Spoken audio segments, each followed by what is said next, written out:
반갑습니다. 이번 시간은 성산문의 시조 수양산 바라보며를 살펴보도록 하겠습니다. 자, 제목 수양산 바라보며 시적 화자가 뭐 했는지 한번 살펴볼게요. 자, 갈래는 평시조고요. 시조의 가장 기본적인 형태를 말하는 거죠. 그리고 거기에 개인의 어떠한 감정을 읊었다는 겁니다. 성격, 지사적 돼 있어요. 선비로서 어떤 의지를 가진 모습을 드러냈다라는 거예요. 어떤 의지인지 살펴보겠습니다. 그 다음 풍자, 뭐예요? 돌려간다고요. 비판한다고요. 풍자적, 비판적 같이 읽어내면 됩니다. 과연 뭘 풍자하는지요? 자, 특징 보시면 백이숙제의 태도를 새로운 시각으로 평가하고 자신의 저리를 강조한다 되어 있죠. 자, 여기 제재 보시면 백이숙제 고사, 옛날 이야기를 이 시 속에 끌어왔다고요. 자, 그러면 여러분들 알고 계시겠지만 자, 한번 백이숙제 고사가 뭔지 살펴보겠습니다. 자, 백이숙제 고사란 무엇이냐면 자, 은나라 때, 중국 은나라 때 백이와 숙제라는 인물이 있었다라고 생각을 하면 돼요. 자, 그런데 이때도 왕이 있었겠죠. 그런데 이 왕이 너무나 무능한 거예요.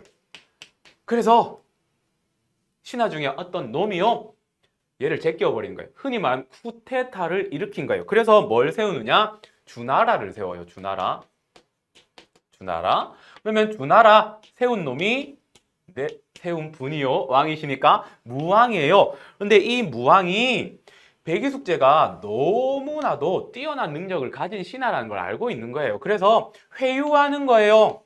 야, 나라 바뀌었잖아. 이제 나한테 충성해 라고 했더니 백이숙제가 어떻게 하냐면 거절합니다. 싫어요. 나는 끝까지 은나라의 충신이 될 거예요 라고 하면서 이제 어디로 가느냐? 산에 들어가서요. 이거 산이에요. 제가 그림 진짜 굴입니다. 여기에서 고사리를 캐먹고 그냥 살다가 죽었어요.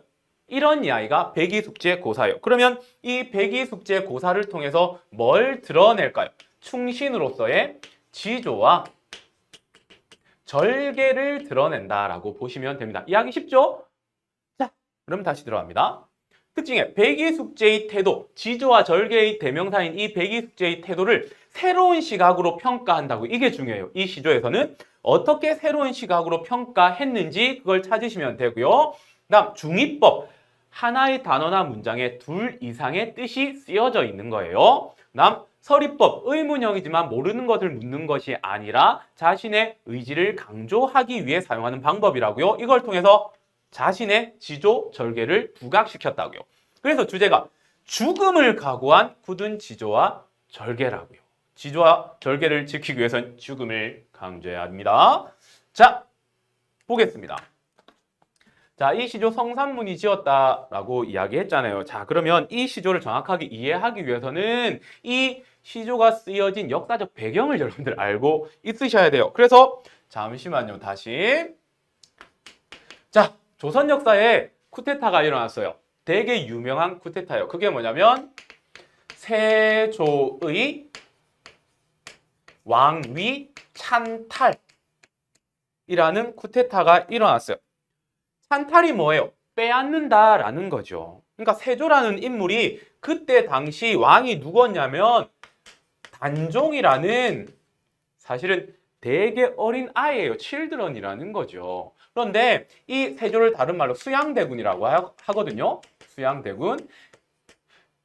단종의 삼촌이에요. 즉 수양대군의 조카가 단종이에요. 가족이죠. 그런데 이 수양대군이 무슨 짓을 하느냐면 이 단종을 쫓아내버려요. 왕의 자리에서. 그게 찬탈이에요. 그래서 얘라 그러면 안 되죠. 이 분을 유배 보내버려요. 이런 사건이 일어난다고요. 그 내용을 담은 거예요. 이해되시겠습니까? 자, 그러면 한번 보겠습니다. 시조는 여러분들 잘 끊어 읽으시면 해석이 돼요. 수양산 바라보며 이제를 하나노라. 자, 이렇게 되어 있습니다. 자, 말 그대로 시적 화자가 수양산을 이렇게 보는 거예요. 그리고 한 일이 뭐냐면 이제 조금 전에 했죠. 백이 숙제요. 이 백이 숙제를 한한다. 이때 한한다가 뭐냐면 질책한다라고 보시면 돼요. 질책 혹은 비판용. 선생님, 아까 조금 전에 백이와 숙제는 긍정적인 인물이었잖아요. 왜? 지조와 절개를 지키는 훌륭한 인물인데 얘를 왜 까요? 이렇게 되는 거죠. 선생님, 이 사람 이상하네요. 이유가 있습니다. 얘를 까는 이유요. 주력, 죽을진들, 체민도 하나인 것과 이렇게 됐습니다. 자, 백이숙제 고사에서 어떤 내용이 있었죠? 주나라 왕이 우리나라로 와 이렇게 했더니 이들이 산에 들어가서 고사리 캐먹었다고 그 얘기를 하는 거예요. 차라리 굶어 죽지 채미도 했느냐? 채미가 뭐냐? 고사리 캐먹음요.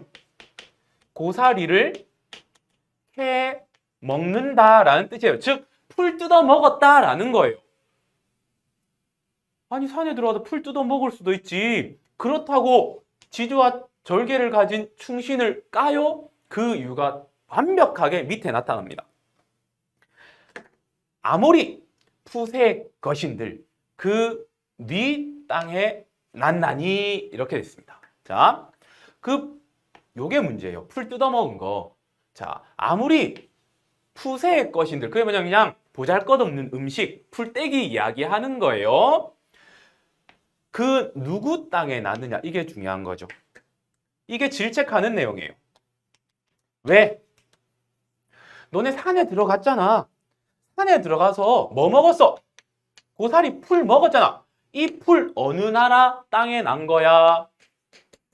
주나라 땅에 난 거잖아. 너 주나라 충성하기 싫어서 산에 들어갔잖아. 그런데 주나라 땅에서 난 풀 먹었으니까 너네 지조 절개는 아주 하급이야 라는 거죠. 이게 새로운 평가예요. 어떻게 평가하느냐? 지조와 절개의 대명사인 백이숙제를 지금 뭐 하고 있는 거예요? 비판하고 있는 거죠. 이 비판하면서 어떤 의도를 드러낼 거예요? 자신의 지조, 절개를 부각시키는 거예요. 나의 지조와 절개는 이들을 비판할 수 있을 정도로 굉장히 높다, 훌륭하다 라는 말을 하고 있는 겁니다. 이게 바로 새로운 평가되는 겁니다. 이해되시겠습니까? 자, 그 다음에 여기에 사용된 표현 방식들을 볼게요. 그 네 땅에 났나니 그거 누구 땅에 난 거야? 라고 묻는 거죠. 몰라서 묻는 거 아니죠. 이거 뭐예요? 질책하기 위해서 물어요. 그러니까 바로 서리법 이렇게 되는 거고요. 또 하나 무엇이냐면 수양산요. 자, 이 수양산에 바로 주기법이 나타나요. 두 가지 뜻이 있다고요. 어떤 뜻이냐? 첫 번째, 그냥 말 그대로 산이에요. 마운틴. 백이와 숙제가 들어가서 풀 뜯어먹으면서 살아간 산요. 그 다음에 두 번째는 뭐냐면 아까 삼촌 이름이 뭐라고요? 수양대군요. 이 두 가지 의미를 함축하고 있기 때문에 중의법 이렇게 되는 겁니다. 이해되셨습니까? 자, 지금까지 성산문의 시조 살폈습니다.